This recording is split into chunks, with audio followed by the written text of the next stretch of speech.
perdarahan di bawah kulit, kita harus hidup.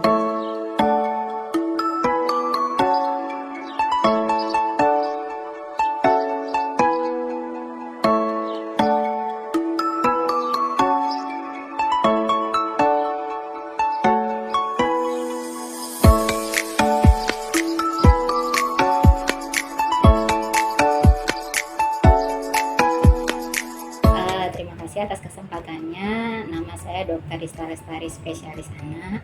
Saya berdinas di RSUD Sultan Syarif Muhammad Akadri Pontianak, dan saya merupakan kepala SMF anak ya. Jadi indikasi meningkatnya kasus DBD ini sudah mulai kita rasakan dalam sekitar 3 sampai 4 bulan terakhir sebenarnya, di mana angka kejadiannya yang biasanya mungkin hanya sekitar 20-30% dari total pasien yang dirawat itu menjadi sangat dominan saat ini. Bahkan sekarang di total 26 bed yang kita miliki atau yang kita buka itu hampir sekitar 80%-nya isinya memang pasien-pasien demam berdarah. Jadi angkanya memang sangat tinggi. Belum lagi dengan jumlah pasien yang kita terima di IGD tetapi tidak bisa kita rawat inap karena kapasitas ruangan yang tidak tersedia ya. Itu juga angkanya semakin hari, makin bulan ke sini semakin tinggi. Kalau untuk penanganannya sebenarnya seperti standar yang digaitkan oleh WHO ya. Jadi kita memberikan tata laksana cairan sebagai core utama untuk tata laksana demam berdarah sendiri. Kita membagi tata laksana demam berdarah ini menjadi pasien-pasien yang tanpa tanda bahaya atau without warning sign, dan untuk pasien-pasien ini biasanya bisa kita berikan edukasi untuk rawat jalan dulu ya sampai dia memang menunjukkan tanda-tanda warning sign. Yang kedua adalah pasien kita kelompokkan dalam grup B, artinya mereka-mereka yang dengan tanda bahaya atau warning sign, atau mereka-mereka yang memang berasal dari populasi resiko tinggi yang kita bisa prediksi bahwa saat fase kritis mereka biasanya akan mengalami pemberatan. Itu biasanya kita sarankan untuk sudah dirawat inapkan ya. Kemudian kita bagi pada grup C ya. Grup C ini adalah mereka yang perlu tata laksana lebih intensif dan serius karena biasanya sudah dengan demam berdarah yang manifestasinya berat. Ini untuk rumah sakit kota sendiri sejauh ini menyiapkan ruangan PHDU ya, selevel PICU begitu. Kemudian di ruangan anak sendiri kita menyiapkan 4 HCU anak yang siap menampung pasien-pasien DSS. Kalau secara apa yang dilakukan oleh rumah sakit sendiri ya, saya rasa kita selalu mencoba untuk mengedukasi masyarakat ya.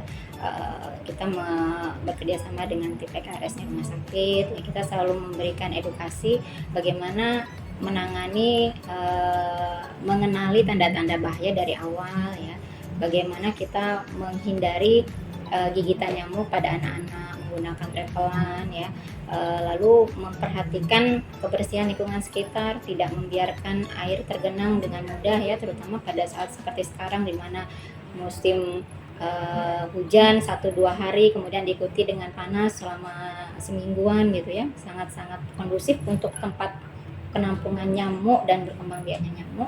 Jadi kita memberikan edukasi seputar itu yang pertama.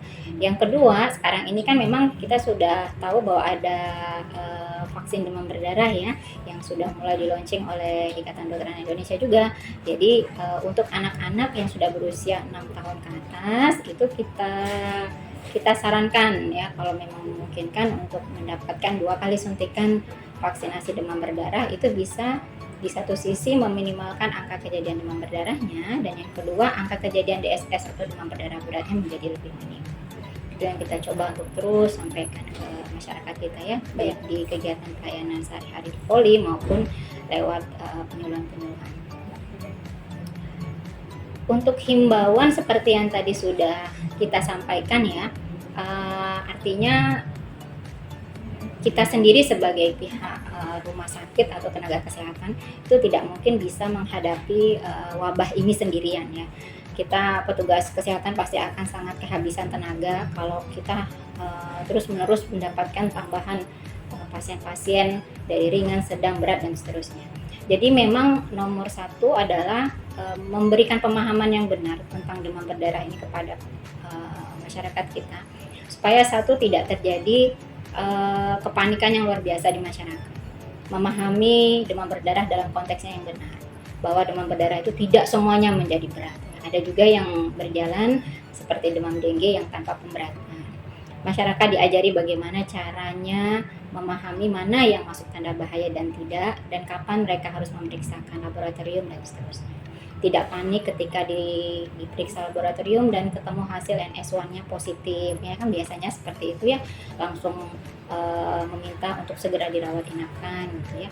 Jadi edukasi-edukasi seperti ini, selain edukasi yang sifatnya tadi ya, menjaga sanitasi, kebersihan, 3M dan seterusnya, itu kita harapkan memang masyarakat kita aware.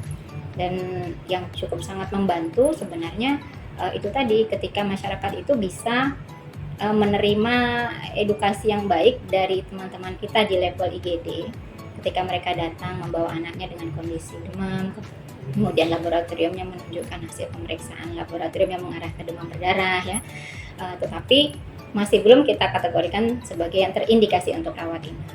Mohon sekiranya bisa menerima gitu ya saran arahan dari teman-teman kita di IGD bahwa kita harus efisiensi dalam kapasitas ruang ya. Jadi kita memang memprioritaskan yang betul memang indikasi rawat inapnya itu memenuhi syarat, kita rawat inapkan. Yang belum memenuhi indikasi rawat inap bisa tetap rawat jalan dengan beberapa perhatian, dengan beberapa hal, harus banyak minum di rumah ya. Kemudian memahami tanda-tanda bahaya, kapan harus dibawa pulang kembali dan seterusnya ya. Sama pemeriksaan darah rutin setiap 24 jam sekali itu juga dilakukan.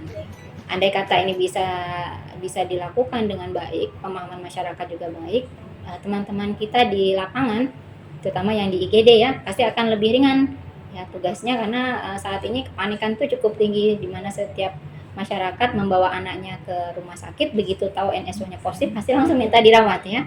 Dan melihat kapasitas ruangan kita tidak terlalu banyak, memang harus disadari bahwa kita memprioritaskan yang betul-betul terindikasi rawat inap, itu yang kita prioritaskan. Di Kota Pontianak memang sedang ada kenaikan angka kesakitan penyakit demam berdarah, baik anak-anak dan dewasa, tapi banyaknya sih anak-anak. Nah, rumah sakit sendiri sudah menambah kapasitas bed untuk anak-anak menjadi 24 bed, dan ada khusus bed untuk observasi yang shock DSS ya, Dengue Shock Syndrome. Jadi pada masyarakat Kota Pontianak, seperti kita ketahui bersama bahwa penyebab dari demam berdarah itu adalah jentik nyamuk, jadi kita harus menjaga kebersihan terutama. Nah, nyamuk ini uniknya dia di air menggenang, jadi jangan sampai ada air mengenang misalnya di pot jamban, di bekas ban, bekas cat, di makanan burung, di belakang kulkas gitu ya, air-air yang jernih yang bersih. Jadi kita harus menjaga kebersihan. Terus kemudian kalau misalnya anak kita demam, tidak usah terlalu panik ya, jangan melakukan pemeriksaan laboratorium atas inisiatif sendiri. Jadi sebaiknya ke dokter dulu, baik puskesmas atau di rumah sakit terdekat, untuk meminta sarannya. Baru setelah itu dilakukan pemeriksaan laboratorium. Dan sebetulnya sakit demam berdarah itu bisa saja diobservasi dulu di rumah gitu ya, jadi tidak terlalu panik. Tidak perlu terlalu panik, diobservasi di rumah dulu, dan obat yang diberikan oleh dokter jadi minum. Dan kalau misalnya harus observasi ketat mengenai suhu atau misalnya harus banyak minum ya diikuti. Nanti kalau misalnya bertambah berat baru ke rumah sakit atau ke IGD terdekat.